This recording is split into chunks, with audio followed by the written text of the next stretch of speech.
Генура гүлү. Генуранын баркытсымал сыя көк жалбырактары абаны тазалап эле тим болбостон, аураны да тазалап, чыгармачылык эргүү берип, үйгө жайлуулукту тартуулайт. Көп камкордукту талап кылбаган генуранын бою 60 сантиметрге чейин жетет. Мекени Африка жана Азия өлкөлөрү.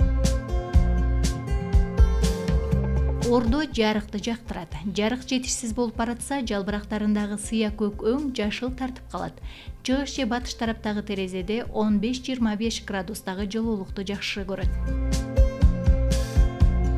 Генураны 3 жылда бир жаңылап туруу кажет. Анткени жалбырактары сыя көк өңүн жоготуп жиберет.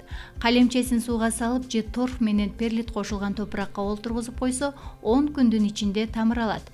Жыл сайын топурагын челегин өсүмүнө жараша алмаштырып туруңуз. Кара топурак чиринди перлит кошулган чымдуу борпоң топуракта жакшы өсөт.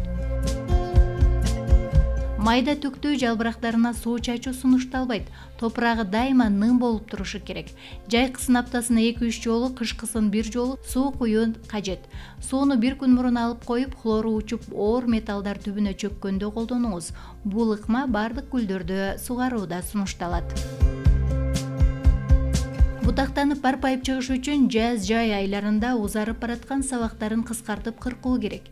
Бутон байласа аны кесип алуу туура. Анткени гүлүнүн жыты жагымсыз жана керектүү азыкты өзүнө тартып алат. Декоративдик бөлмө гүлдөрүнө арналган комплекстүү жер семирткичтердин апрелден сентябрга чейин айына 1 жолу берип туруу керек. Ал эми көз-кыш мезгилинде азыктандыруунун кереги жок.